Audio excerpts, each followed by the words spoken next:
esta nueva sesión del Seminario Permanente Espacio, Cultura y Turismo que organizamos en conjunto el Instituto de Geografía y la Escuela Nacional de Ciencias de la Tierra. Es un gusto el día de hoy recibir a la doctora Rita Baleiro, quien nos va a presentar la conferencia sobre turismo literario, que es un tema pues relativamente nuevo y que en el caso mexicano pues también es algo que se ha trabajado mucho. Antes de ceder la palabra a mi colega, la doctora Driselda Sánchez, quien es coordinadora también de este seminario, quiero hacer un breve repaso de los objetivos y la intención de este seminario que inició en 2022 y que, bueno, hemos estado coordinando con Driselda desde entonces. Y la intención es justamente tener un espacio donde se discutan estos temas desde diferentes enfoques, desde diferentes áreas. Entonces hemos tenido participantes de las áreas de geografía, de turismo, de sociología, incluso de antropología o de historia. Nos interesa mucho también en este seminario la perspectiva de las mujeres, aunque no es exclusivamente para mujeres, pero es una perspectiva que nos ha interesado mucho. Y bueno, la mayoría de las participantes han sido mujeres, lo cual pues nos permite también tener un grupo que concentra estas discusiones, a partir del cual se han creado también nuevas redes. Se han presentado nuevos temas a los estudiantes y el público en general interesado en estos temas. Entonces, bueno, para no quitar más tiempo también a la conferencia, pues nuevamente reitero mis agradecimientos a la doctora Rita, quien se conecta desde Portugal y pues ha hecho un espacio en su agenda en estos días, además que son tan complicados para poder estar aquí con nosotros. Y bueno, estamos seguras que será una conferencia, una charla muy interesante y de la que aprenderemos mucho. Entonces, pues muchas gracias, que disfruten esta plática y adelante también con la presentación. Griselda, por favor. Gracias. Bueno, el día de hoy, como mencionaba Ilia, nos acompaña Rita Valero. Ella es profesora coordinadora de la Escuela de Gestión, Hospitalidad y Turismo en la Universidad de Algarve. Ella enseña idiomas para propósitos específicos, por ejemplo, inglés para el turismo, inglés para la industria hospitalaria, inglés para negocios y portugués para la cultura también. Ella tiene un doctorado en estudios de literatura y una maestría en cultura norteamericana de la Facultad de Ciencias Sociales y Humanidades de la Universidad Nova de Lisboa. Ella ha coeditado 2 libros, Turismo, Gestión y Hospitalidad. Ella es coeditora en el Journal de Turismo, Gestión y Hospitalidad desde 2007 y en 2023 se ha unido al Journal de Turismo y Cambios Culturales como parte del comité editorial. Sus áreas de investigación son el turismo literario y las intersecciones entre la literatura y el turismo, así como la escritura académica. Es miembro del comité científico de CITUR, el Centro para la Investigación de Turismo, Desarrollo e Innovación, también del Centro de Literatura de Investigación.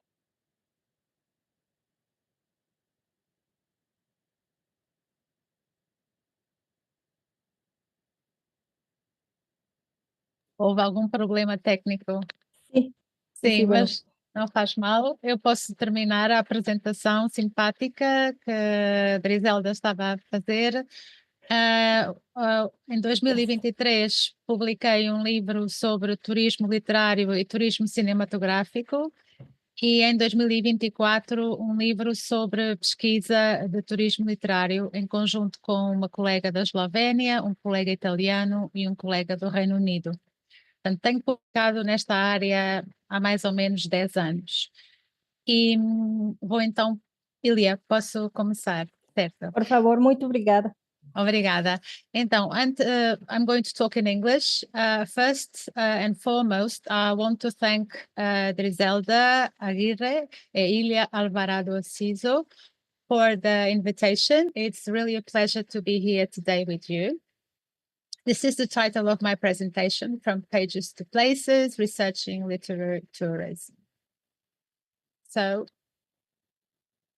just a short introduction about the place where I come from so that you all have an idea. I'm a professor, coordinating professor at the University of the Algarve. Algarve is in the south of Portugal in a town called Faro. We have 9,000 students, 3 campi, and we have 8 schools. And like Griselda was saying, I'm a lecturer at the Management, Hospitality and Tourism School. So Being in a tourism school and having studied literature and languages for so many years, I decided to combine these two areas, and hence literary tourism. This is the structure of my presentation. I will start by debating how come these two areas can intersect.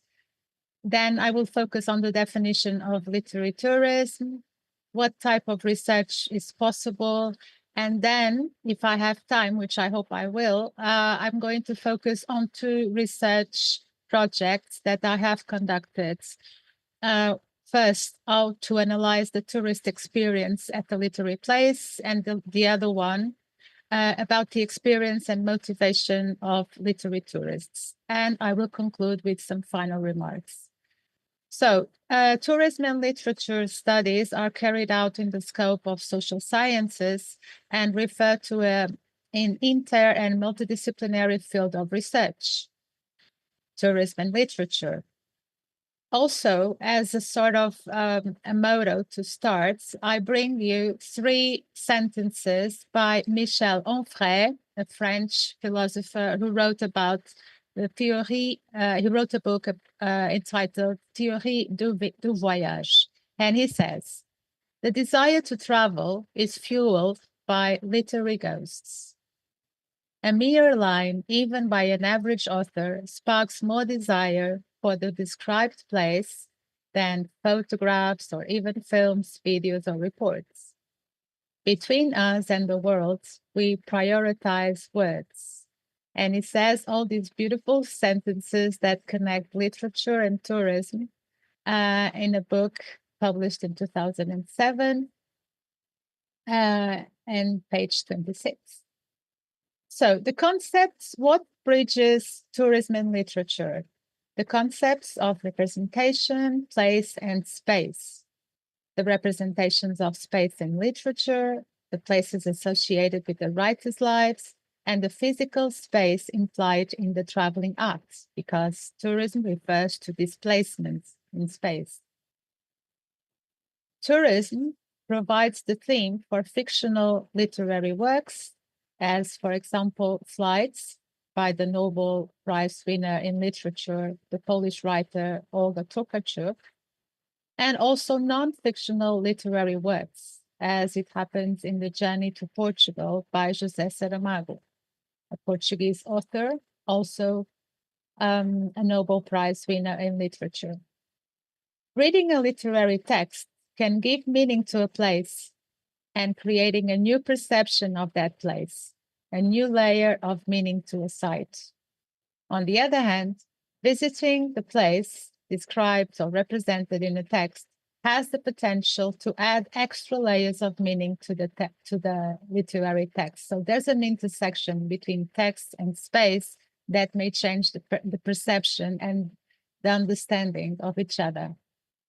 I bring you a case so it makes it easier to understand what I'm talking about. This is the palace and convent of Mafra in Portugal. It's close to Lisbon. It's UNESCO World Heritage Monument since 2019. And this palace and convent was built under the reign of King John V of Portugal. He promised to build this palace if he and the Queen had a child, which eventually happened, and when their daughter was born. The king wanted to build a symbol of his power, and he wanted to surpass the greatness and the beauty of St. Peter's Basilica in the Vatican. So he wanted something magnificent. Construction started in 1717 and concluded in 1755. So it was a very short period for such a huge endeavor.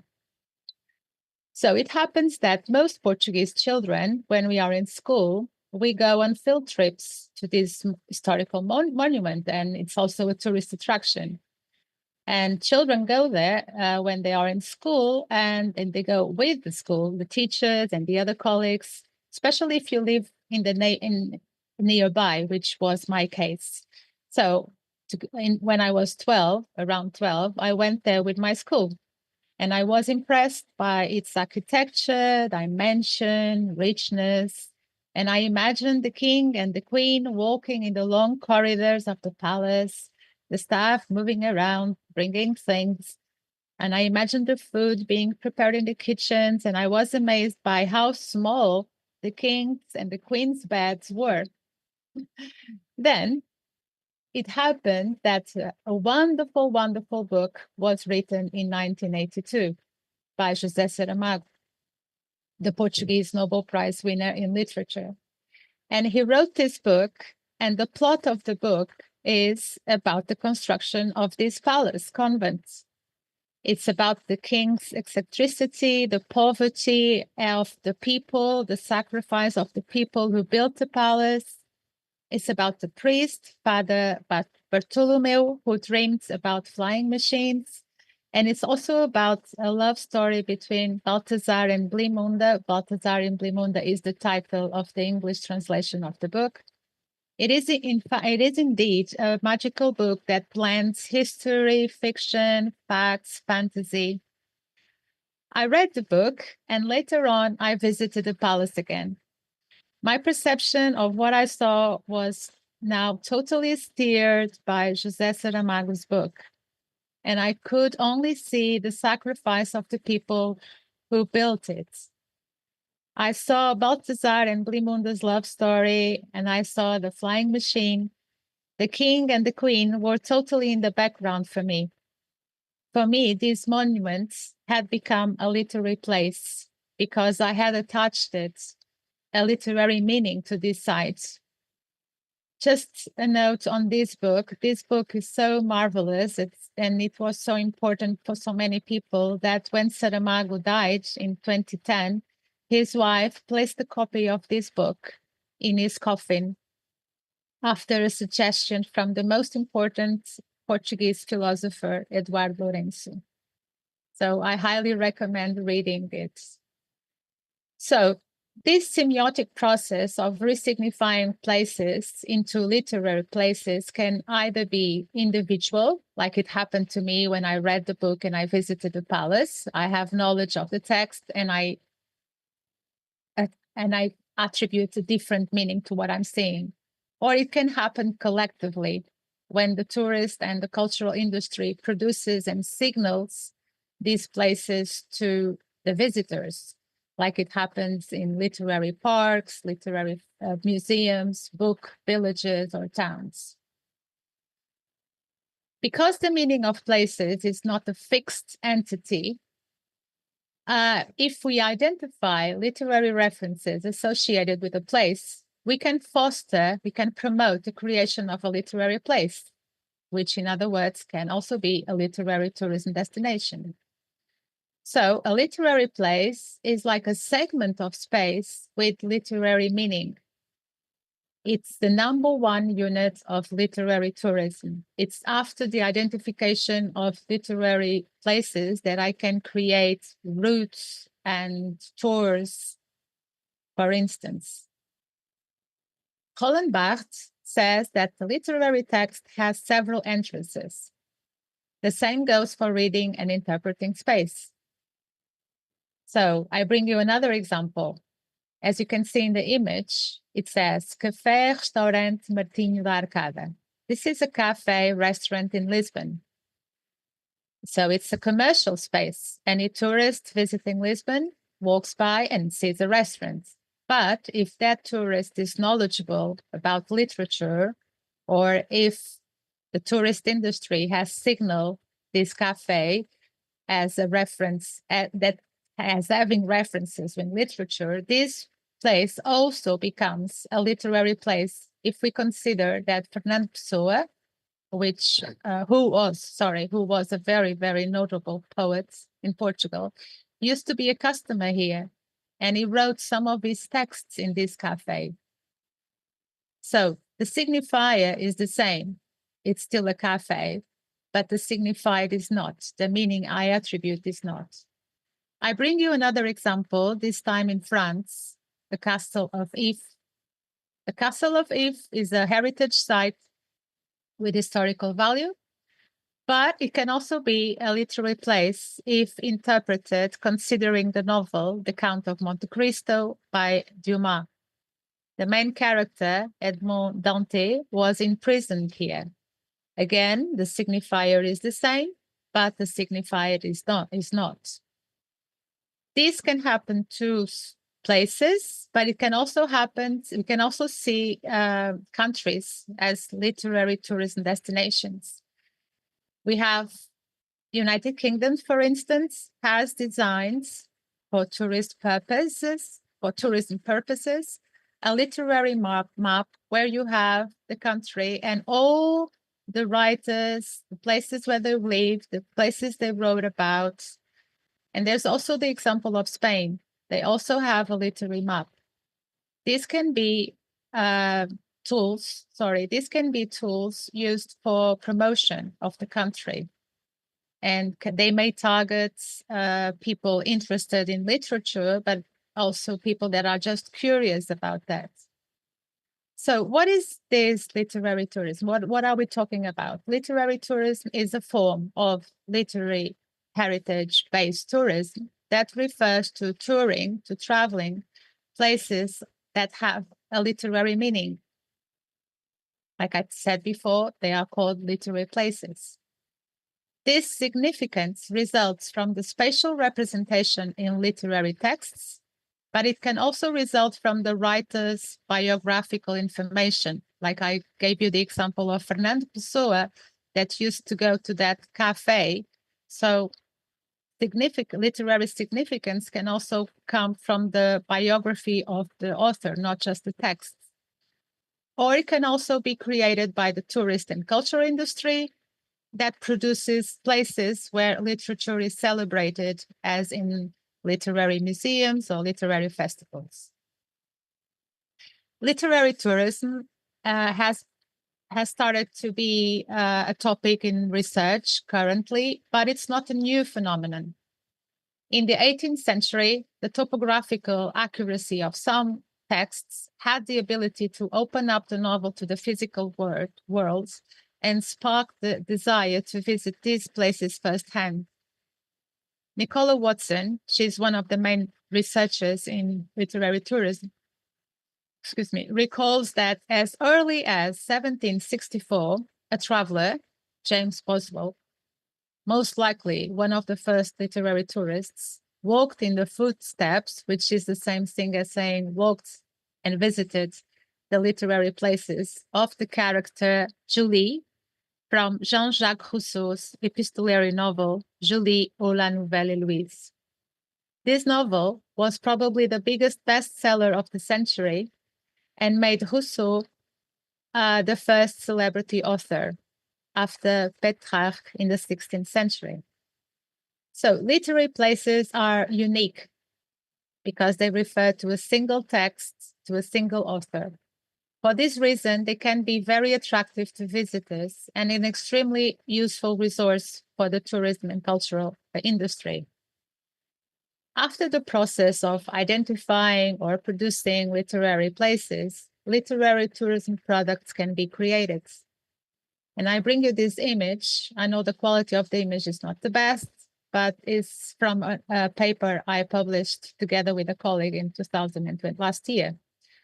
And there are three types of products: those associated with the author biography, associated with authors in general and literary arts, and associated with the narrative, with the plots. So the first, associated with the author's biography, visits to writers' home museums, for instance. Visits to places where writers went, wrote, got inspired to write. Visits to authors' graves, for instance. Then we have those products associated with literature and authors, participation in literary tours. Visitors can have a tour of Lisbon just following on the footsteps of Fernando Pessoa or Saramago. Visits to literary parks, visits to stays in literary hotels, and then associated with the plot of the books or of the literary works. We can visit the places or landscapes depicted in the text, and we can organize and offer tours to places or landscapes associated with the characters of those texts. Now, the third part of my presentation, which is literary tourism research. Let me just have a sip of water, please. So, over the last 20 years, like I said, literary tourism research has significantly expanded. These are just a few examples of people that have been researching. Arcos Pomarola, a Spanish colleague from the University of Barcelona, has studied literary tourism lately. Samet Cevic also. Jasna Toplar-Potocznik, myself, Giovanni Capecchi, who is the head of a research group about literary tourism in Italy, and Charles Mansfield in the UK.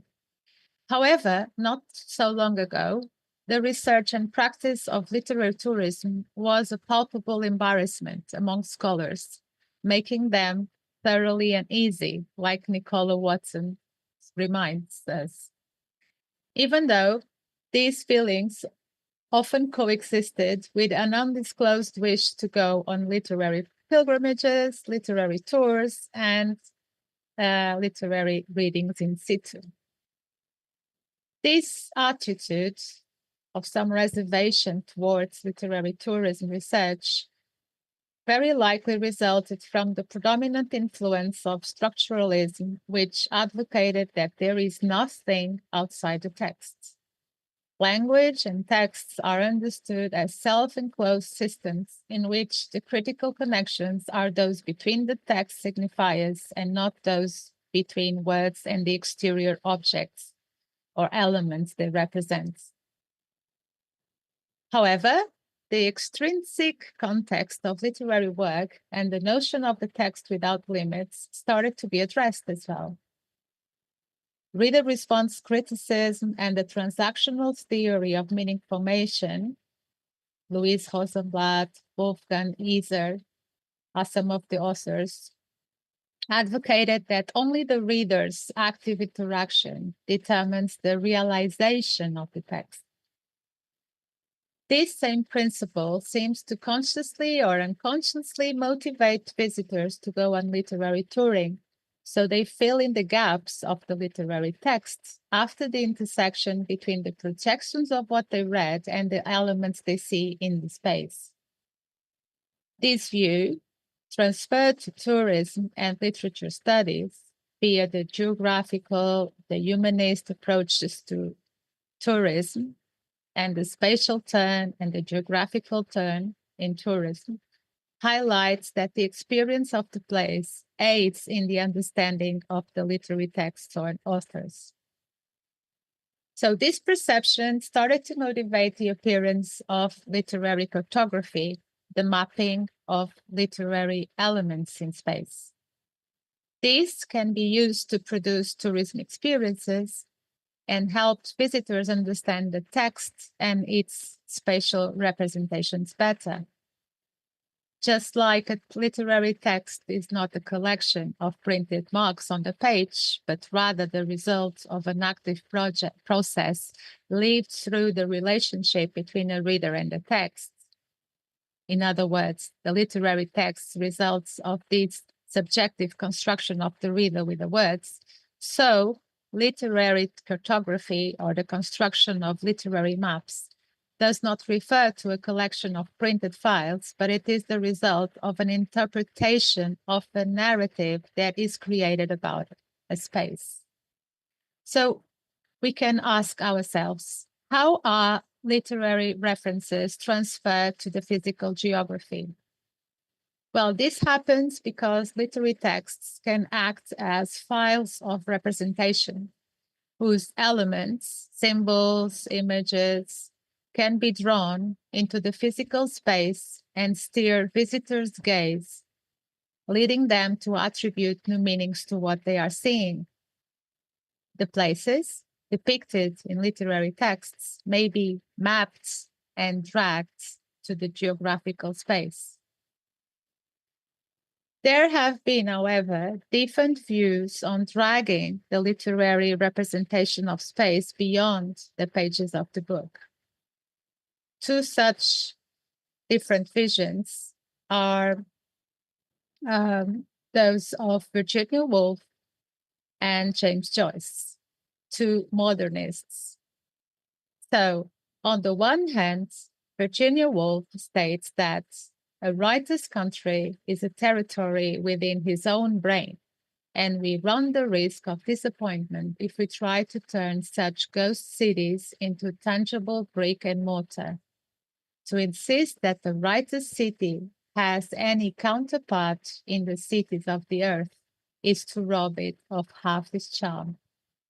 On the other hand, James Joyce said, and he said this to his friends, that if Dublin were to disappear, his book, Ulysses, would illustrate it so perfectly that Dublin could be rebuilt. And now I'm quoting, "I want to give a picture of Dublin so complete that if one day the city suddenly disappears or disappeared from the earth, it could be reconstructed from my book." Woolf understands space in literature as a construction of the imagination. Joyce views the literary representation of space as the tangible physicalness of what is outside the text.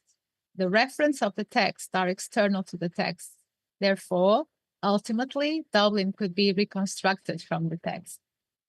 Well, fictional or non-fictional literary texts are always subjective representations of the physical world, but that doesn't stop them from creating, building bridges to the real world, whatever real means, but to the physical world.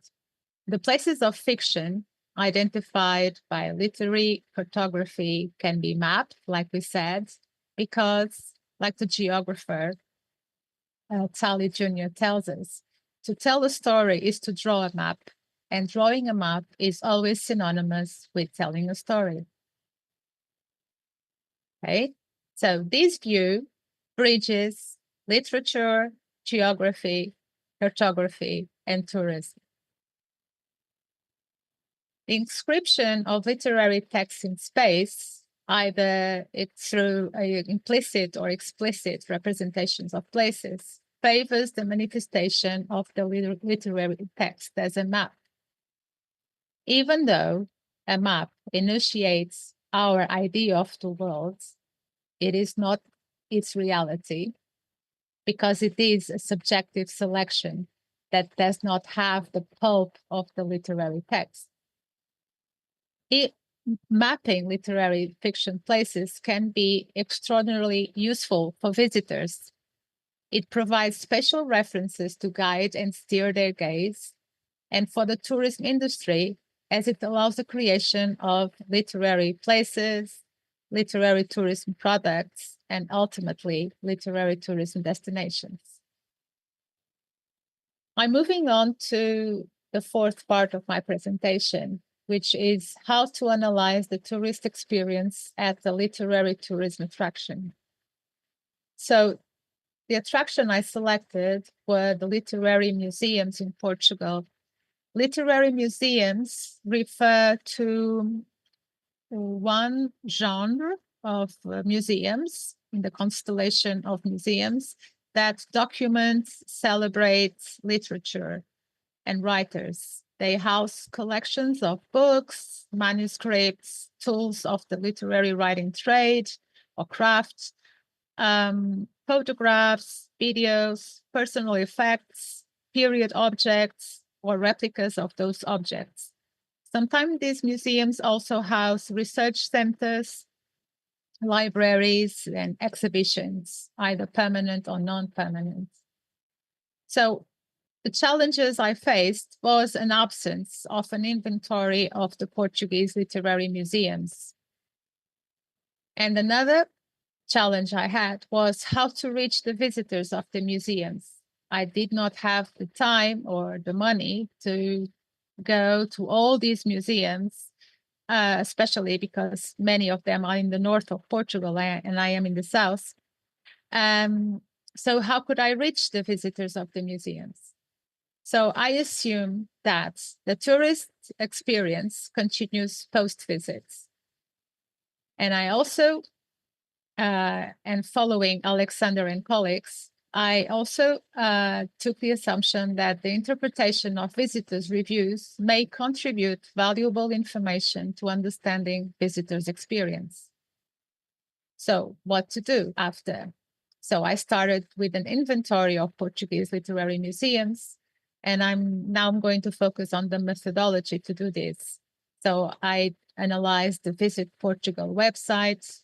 I read academic works on the topic. I researched on Google. I emailed to the National Board for Cultural Heritage, and I made phone calls to regional tourist office. And I came to a total of 31 literary museums in Portugal. Then I had to identify the museums that had reviews on TripAdvisor. Out of the 31, only 12 were on TripAdvisor. So I collected manually the users' comments until 2022. And most of these reviews were published between 2014 and 2019. Step number 3, to analyze the data. So I used NVivo for content analysis. It's a qualitative data analysis software, and it identifies high-frequency themes and sub-themes in data sets. So I codified the reviews, and I identified the high-frequency coding references. After, I had to eliminate the errors in the coding process and confirm the identification of those high-frequency coding references. Then I had 2 colleagues validating the coding process. So it's validation by a third party. And what were the results? So I had 458 reviews, 1,052 coded references, and I had 7 high-frequency themes and 23 sub-themes deriving from those high-frequency themes. The first high-frequency theme was the visit experience, and the sub-themes were learning about the author, life, the author's life, work, historical context. So these are the sub-themes of the high-frequency theme physics. Disappointment, feeling close to the author, authenticity, emotion, return to the past, tranquility, magic, surprise, imagination, experiencing the place that inspired the author, experiencing the place where the book was set, enjoyment. So I bring you the sub-themes for the most, for the highest high-frequency theme. The other 6 were museum organization, practical advice, so the tips that the reviewers on TripAdvisor offer to other visitors, but also offer the management team of the museum to improve the visit, the collection, and this refers to the personal objects on display, the non-permanent exhibitions or the permanent exhibitions. The author, what visitors said about the author or authors celebrated in the museum. The experience of place, the building, and also the surrounding areas, and the attitude resulting from the experience. And this refers to, I want to learn more about the author. Some reviewers said, I want to read his books, her books. So the main conclusions of the study were that definitely literary museums can collapse time and space, and they are the tangible link between the world of the living and the world of the dead. The museum experience is an opportunity to travel back in time. And what visitors said was that they learned about the authors, their historical time, and their work. Some visitors even stated that they felt the presence of the author, okay? Not literally, obviously, but through the objects, and mostly when the museum is housed in a former home of the author. The experience of the visit often generated a wish to learn more about the author or authors. The personal objects are fundamental to conveying authenticity. And another conclusion that I took from this research was that the guides at the museum are key to create, very important, to create a positive experience. Before I move on to another research that I did about literary tourism, I want to say that still about these museums, most are, in Portugal at least, there are 31 literary museums, but only 4 are about women writers. So I don't understand why this happens, because there are magnificent women writers, female writers in Portugal with an amazing work. So I hope this changes in the future. I'm now moving on to almost the last part of my presentation, which is and I'm going to present the results of another research I conducted, colleagues and I conducted about the experience and motivation of literary tourists. So our aim was to contribute empirical data on literary tourists, namely their experience and motivation to go on literary touring. So we decided to conduct a survey. Our specific objectives were to identify practices for organizing and preparing literary tourism visits, and to find out what the most visited literary places were. We also wanted to identify the motivations to go on literary touring, and we wanted to identify the most surprising aspects of the visits. But we had a challenge, or a couple of them. We were not interested in analyzing the experience of just one literary place. Sorry. If we wanted that, we could just go to a writer's house or writer's home museum and interview the visitors. We wanted to access tourists that had visited several and different types of places. So the main challenge was to find literary tourists with diverse experiences. So we could apply the questionnaire to them. And the questionnaire was obviously designed after the literature review. So another challenge was to analyze the literary visitor's experience, as experience is a very broad concept. So we had a couple of assumptions regarding experience. Due to the complexity of these concepts as an individual's psychological process, the analysis of the experience focused on its constituent elements, such as motivation and the meanings the visitors attribute to literary tourism visits after interacting with the place.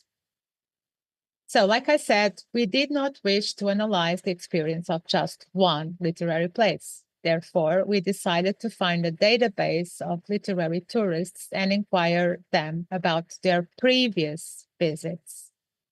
To do that, like I said, we had a questionnaire designed after the literature review, and we had 420 participants in a literary festival in Brazil.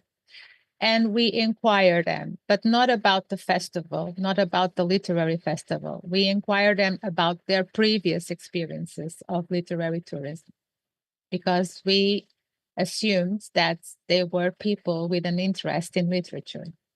When did we do this? Well, the questionnaire survey was applied 1 week after the festival. Sorry, I forgot the date. It was 2022. The sample. In the end, we had 79 respondents that were those who had literary experiences prior to the festival, because we did not wish to inquire about the festival. We used SPSS. So what's the demographic profile? Well, gender. Most literary tourists were female. 47 is the average age of the female respondents, and 42 is the average age of the male respondents. So we are not talking about young people, okay? We are talking early middle-age visitors. Education, a large majority holds a university degree, and they are in the upper middle class. And this classification was based on their annual income, which was one of the questions we included in the survey. These demographic results have confirmed previous studies on literary tourism, studies by Busby and Chetliff, Ingram and al., MacLeod and al. What about travel preparation and traveling companions? Well, time invested in the preparation. 37.2, which is the highest percentage, prepared their literary tourism visit between 1 month and 3 months, so quite a long time. But we also have 32.6 who prepare it between a week and a month, but there is some investments. What was the preparation methods? Mostly online research for half of the respondents. But they also resort to travel agencies, but not in a large number, as you can see. Without preparation, almost 20% of the respondents did not prepare their literary travel because they were invited by a friend, a colleague. Travel companions. Well, they traveled with family and friends, but also a significant percentage traveled alone. Number of literary visits. The analysis revealed that most respondents had already visited at least 2 literary places. On average, visitors with a higher income undertook a significantly higher number of visits, which is easy to understand. What's the most popular literary place or the literary tourism products? They are the writers' home museums. They are the most popular attraction. This result is also unsurprising, since this literary tourist attraction has been one of the most popular over the last 4 centuries, like Watson tells us. Regarding the motivations, the questionnaire presented 15 variables that we identified in the literature review. The results show that the most common motivation is to better understand the literary work. Motivations. These results, to better understand the text, reveal that respondents acknowledge that the experience of literary tourism contributes to adding new elements to the interpretation of the text. The role of experiencing a place in the understanding of literature has already been identified by the geographical and humanistic approaches to literary tourism that I mentioned earlier. These results also highlight the educational potential of the literary tourism experience to contribute to textual hermeneutics. The motivation to better understand the literary work, which was the main motivation. This result also evokes what Harold Hendricks called dissatisfaction with the limits of the literary work, and shows that visitors acknowledge that visiting literary places or going on literary touring has the potential to expand their literary capital via the experience of the literary place. This motivation is consistent with the fact that the writer's house is the most visited place by the respondents, because the experience of the visit to the place where the author lived and worked is often expected to act as an addendum to reading and a complement to the portrait of the authors. Now, interaction, imagination, and co-creation. The correlational analysis of the motivations and the surprising aspects of the experience reveal the link between the motivation to better understand the work and the surprising role of the imagination in the co-creation process of the place. This result shows that respondents acknowledge the role of imagination as a co-creation device in the production and consumption of these type of places. This means that when confronted with something unfamiliar, imagination is implied in an act that requires the active participation of the visitor rather than being strictly controlled by the physical context. What were the three most surprising aspects of the experience? The importance of imagination in the co-creation of the places, of the literary text. The fact that visitors could see the places they had imagined when they were reading the texts, and the fact that visitors felt emotional during the visit to the literary place.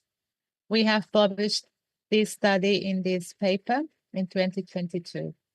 And now I get to my final remarks. So, final remarks.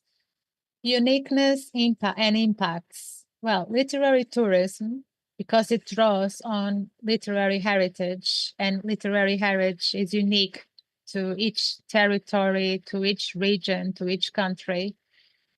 It highlights what is unique and it cannot be reproduced about a tourist destination. And equally unique and not replicable are the literary tourism products that can be created after these references. Impacts. On the one hand, we have valorization and preservation of the built heritage, like it happens with the former authors' houses. We have preservation of literary memory, historical memory, and also we can have an impact on less visited destinations. Because we can also always associate an author that lived there or wrote there, or an author that wrote about that place, and we can improve the attractiveness of that less visited destination. And also there could be an impact on literacy. We can contribute, literary tourism can contribute to expanding literary literacy. Before I go, I want to tell you about this project that started in 2022 or 2023. No, 2022. It's an online dictionary. It's open to everybody. It's only about literary tourism. So if you Google it, you will find it. And we are always looking for new contributions. All contributions undergo a double-blind review process. So you are all invited. And before I close, I want to leave you with a quote by Proust. And he says, had my parents allowed me, when I read the book, to pay a visit to the region it described, I should have felt that I was making an enormous advance towards the ultimate conquest of truth. And with this, I close my presentation. Thank you again for the invitation, and I'm here to answer to your questions. Thank you so much, Rita. A really interesting topic. Here in Mexico, we have a lot of things that could be related to literary tourism, as Ilya was saying. I was thinking about another example in Cuernavaca. It's a small town nearby Mexico City, and we have a very famous novel that was placed there.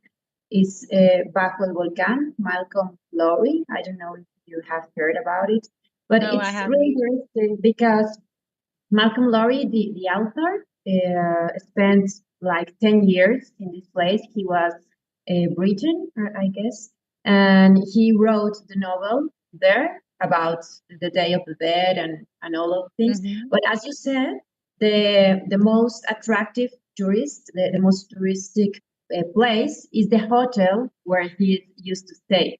So Exactly. Yeah. yeah, and even the hotel changed its name to the name of the Of book. the author after the Novel. book.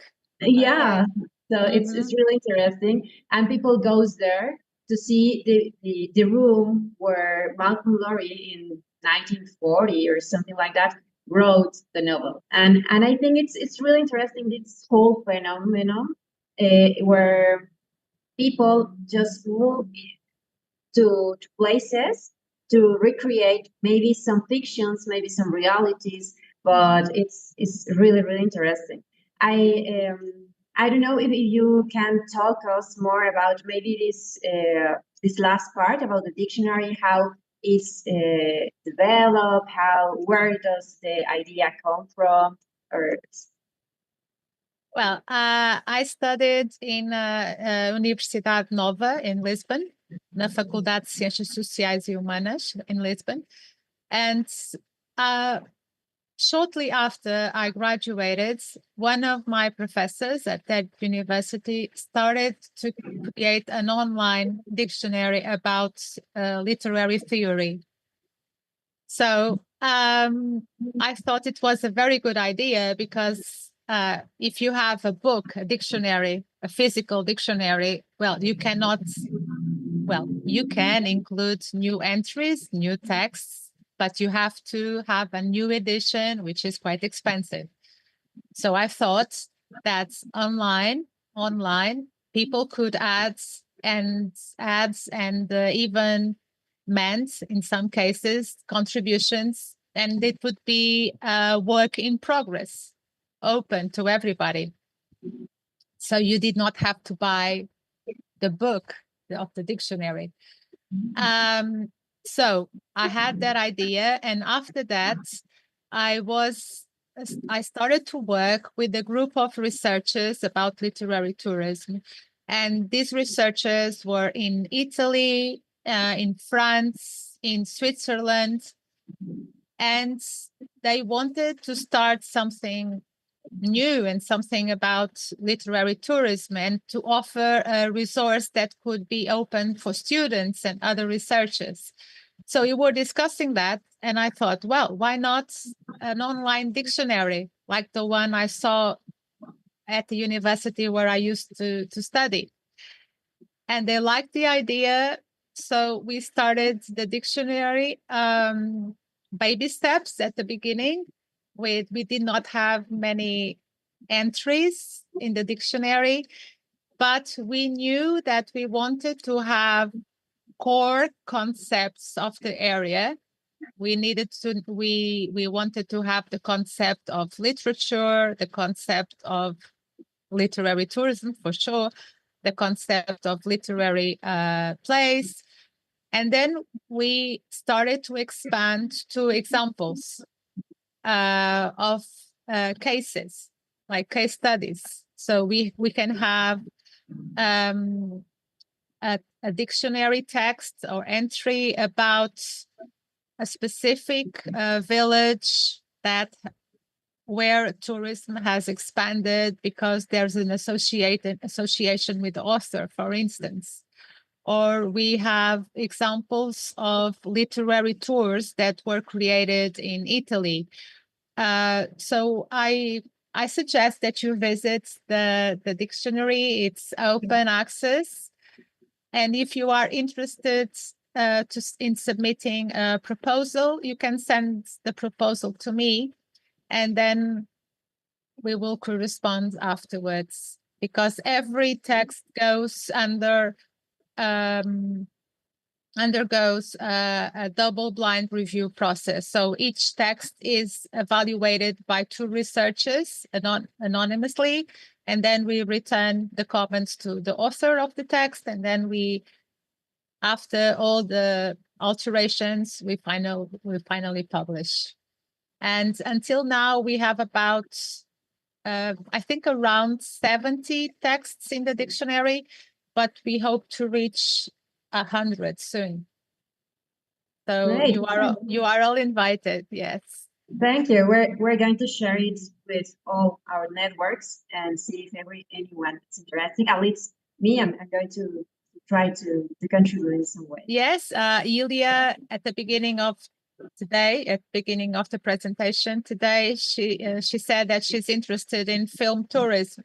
So there are many connections between film tourism and literary tourism. So if you want, you and Ilya can write a text about film tourism and literary tourism with some examples and how they intersect, because there are many, many examples. Great, sure. We have a comment in social media. It's from Isaac Guzman. He says that in Morelos, the place I was talking about, Cuernavaca, is located in a state that's called Morelos. And he says that there are many places that have been inspired literary books. And it's a real interesting theme, the literary tourism. Thank you. Thank you. I have one last question. It's about this part that you have found the like a segment, a niche market, I guess so, because it's really, really specific, like their university level and 40 or more years old. Do you think that literary tourism could be for younger people, could be attractive for younger people, and how? Yes, that's a very good question, because all the surveys, the one that I conducted and all the previous research, they all indicated that literary tourists were older people, 50 years old or older. And this year, a student of mine, master student, she did a research about young people and literary tourism.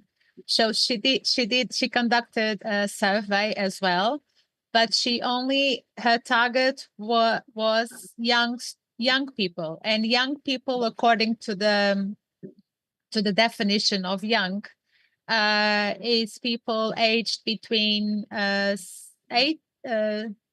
young adults are from, sorry, I can't recall now, but 18 up to 29. I think that's 18, 29 years old. And she interviewed a lot of hundreds of young people. Not interviewed, sorry. She asked them to answer the questionnaire, and their answers were surprising. They are very curious about literary tourism. They want to go on literary touring, but they want to have more technology. They want the literary tourism products not to be the old house museum of the author, or the hotel where the author has stayed, but they want to see some virtual reality implemented. They want to have more technology, but they do have an interest in literary tourism. So there's a future for literary tourism, for certain, but maybe the industry has to adapt to these new people and the way they like to do things nowadays, which is much faster than our generation and much more technological than we are. Yeah, for sure. Also, I think it could depend on the genre, right? Of if it's like romantic novel or maybe exactly something. Yes, but they also like romantic novels, and they want to visit the places where the novels. I can't recall the name of the novel now, but there's a novel where the characters travel to Amsterdam. Wow! And in Amsterdam, they visit Anne Frank's house. So many of the young people who answered the survey, they mentioned that book. I don't recall the name now, but they mentioned that book, and they mentioned that they also want to go to Amsterdam, like the characters in the book, and visit Anne Frank's house. So, and that's a romantic novel, like a romance. And so they are interested. They are interested. Yes. Yeah. Oh, that's really good for future generations. And it is very good. And there's also a phenomenon on TikTok. A lot of influencers are talking about books. They do short videos about books. And the respondents of my student survey also revealed the importance and the influence of the short TikTok videos on their wish to visit to a literary tourism destination. Wow, that's really interesting. Yeah. It was very, very interesting to find these findings. But yeah, these results. Well, we don't have any more questions or comments in social media, but the video will stay there. So if there's any more comments or question, I will let you know and write you via. Thank you, Drizelda. Thank you once again for the invitation. Thank you for your time. We have learned a lot, and it was really great to see you. And likewise. Thank you. Y muchas gracias Rita por el apoyo en esta sesión. Muchas gracias al equipo técnico, Marina, Juan Carlos. Y con esto cerramos este ciclo de conferencias del Seminario Internacional Espacio, Cultura y Turismo. Esta fue nuestra última conferencia, cerramos con broche de oro y les esperamos el próximo año para más actividades. Gracias a todas. Merry Christmas. Felices fiestas a todos. Bye.